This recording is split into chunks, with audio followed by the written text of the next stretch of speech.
ভাবুন তো, তেহরানের প্রেসিডেন্সিয়াল প্যালেসের ভেতর নীরবতা জমে আছে।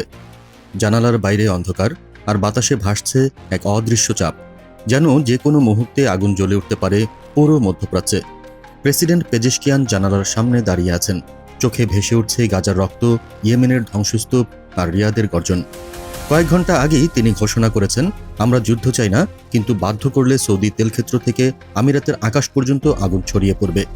এই এক ঘোষণায় কেঁপে উঠেছে আরব বিশ্ব থেকে শুরু করে পশ্চিমা রাজধানী পর্যন্ত। রেড সি উপকূলে হুথিদের প্রতিশোধ থেমে নেই। কয়েকদিন আগে সৌদি বন্দর থেকে ইসরায়েলমুখী একটি তেলবাহী জাহাজ লক্ষ্য করে হামলা চালিয়ে তারা তা ডুবিয়েছে।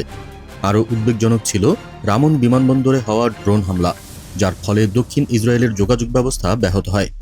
আল জাজিরার বিশ্লেষণে বলা হয়েছে, হুথিদের এই আক্রমণ কেবল সামরিক বার্তা নয়, এ থেকে আঞ্চলিক শক্তির ভারসাম্য পাল্টানোর ইঙ্গিত পাওয়া যায়। এই আঘাত কেবল ইসরায়েলকেই নয়, যুক্তরাষ্ট্র ও সৌদি আরবের জোটকেও অস্থির করেছে। বার্তাটি স্পষ্ট, ইয়েমেনকে রক্ষার জন্য তারা আঞ্চলিক উত্তেজনা তৈরি করতে প্রস্তুত। গাজার আগুন থামাতে ব্যর্থতার প্রতিশোধ হিসেবে সৌদি আরব ইয়েমেনকে লক্ষ্য করে মিসাইল ও আর্টিলারি হামলা শুরু করলে পরিস্থিতি দ্রুত তীব্র হয়, বিশেষত সানা ও হুদাইদায়। আন্তর্জাতিক সংবাদ মাধ্যম বলছে, সৌদি যুদ্ধবিমান বহর দ্বিতীয় ধাপের প্রস্তুতি নিচ্ছে। পদাতিক অভিযানই আগের পরিসংখ্যানের চেয়ে বেশি আশঙ্কাজনক হয়ে উঠেছে।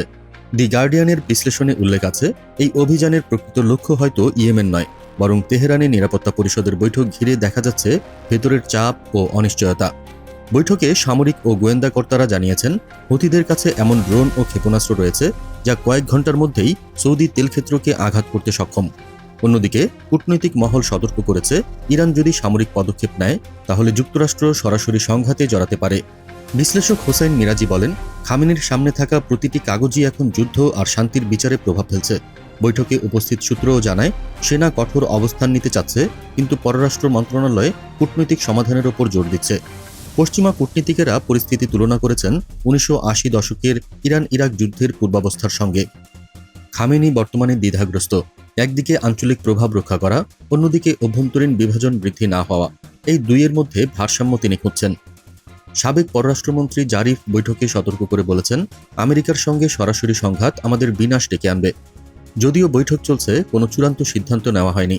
তেহরানের কূটনৈতিক ও সামরিক মহল বলছে, খামেনির সিদ্ধান্তই নির্ধারণ করবে এই সংঘাত আঞ্চলিক রূপ নেবে কিনা। যুদ্ধ প্রস্তুতির মাঝেই মধ্যপন্থীরা সক্রিয় হয়েছেন। সাবেক পররাষ্ট্রমন্ত্রী জারিফ সংসদে দাঁড়িয়ে বললেন, যুক্তরাষ্ট্রের সঙ্গে সমঝোতাই আমাদের স্বার্থে উত্তম। হুথিদের সহায়তা বন্ধ করাই ইরানের ভবিষ্যতের জন্য সুফল বয়ে আনবে। তেহরানের এক গবেষক বলেন, রাষ্ট্রের ভেতরকার এই দ্বন্দ্বই সবচেয়ে বড় দুর্বলতা। বাইরের শত্রু দৃশ্যমান, ভেতরের শত্রু অদৃশ্য। এই ধরনের মন্তব্য ইরানের অভ্যন্তরে নতুন ফাটল সৃষ্টি করেছে বলে অনেকে আঙুল তুলে বলছেন। অভিযোগও রয়েছে যে যুক্তরাষ্ট্র ও ইসরায়েলের গোয়েন্দা সংস্থাগুলো এই বিভাজনকে উস্কে দিচ্ছে। আয়াতুল্লাহ খামিনি এখন কেবল রিয়াদকে নয়, নিজেদের ঘরের ভেতরের গোপন তৎপরতাকেও সন্দেহের চোখে দেখছেন। এই সংকটময় সময়ে প্রেসিডেন্ট পেজেশকিয়ান সিদ্ধান্ত নিয়েছেন, তিনি জাতিসংঘ সাধারণ অধিবেশনে যোগ দেবেন। যুক্তরাষ্ট্র কেবল 7 জন কর্মকর্তাকে নিরাপত্তা অনুমোদন দিয়েছে। ঝুঁকি সুস্পষ্ট, তবু প্রেসিডেন্টের লক্ষ্য পরিষ্কার, বিশ্বকে ফিলিস্তিনের রক্তক্ষরণ, ইসরায়েলের দ্বৈতনীতি ও পশ্চিমা শক্তিগুলোর ভণ্ডামোর কথা জানানো। মধ্যপ্রাচ্য বিশেষজ্ঞ ফারহান আনসারির মতে, পেজেশকিয়ানের নিউ ইয়র্ক সফর কেবল কূটনৈতিক নয়, এটি এক রাজনৈতিক ঝুঁকি। তিনি জানেন বিপদের সম্ভাবনা আছে, কিন্তু সত্য না বললে বিশ্ব কথা শোনে না। এই কারণেই তিনি এগোচ্ছেন। জাতিসংঘ অধিবেশনে কয়েকটি ইউরোপীয় দেশ ফিলিস্তিনকে রাষ্ট্র হিসেবে স্বীকৃতি দিতে পারে। এতে যুক্তরাষ্ট্র ও ইসরায়েল কৌশলগতভাবে বিপর্যস্ত হতে পারে। আর যদি সৌদি ও আমিরাতের হামলার জবাবে ইয়েমেন পাল্টা উত্তরে নেমে আসে, তবে মধ্যপ্রাচ্যের আগুনের ধাক্কা ইউরোপ ও এশিয়ার বাজারেও এসে পড়বে। বিবিসির বিশ্লেষণী বলছে, মধ্যপ্রাচ্যের প্রতিটি বিস্ফোরণের প্রতিধ্বনি শুধুই মরুভূমিতে সীমাবদ্ধ থাকে না, তা লন্ডনের শেয়ার বাজার থেকে টোকিওর তেল আমদানিতে পর্যন্ত লক্ষণীয়। তেহরানের রাত এখন সংকটময়। খামেনির টেবিলে 2টি নথি, একটিতে যুদ্ধ আদেশ আর অন্যটিতে কূটনৈতিক সমঝোতার খসড়া। প্রেসিডেন্ট পেজেশকিয়ানের বিমান নিউ ইয়র্কের পথে, আর সানায় হুথিরা ও রিয়াদে যুদ্ধবিমান। একই প্রশ্ন ঘুরপাক খাচ্ছে, আগামী ভোরে খামেনি কোন নথিতে স্বাক্ষর করবেন, যুদ্ধ ফৈলাতে নাকি সমঝোতার কাগজে? ইতিহাসের মোড়ে দাঁড়িয়ে আছে অন্ধকার। কয়েক ঘন্টার মধ্যেই বদলে যেতে পারে মধ্যপ্রাচ্যের মানচিত্র।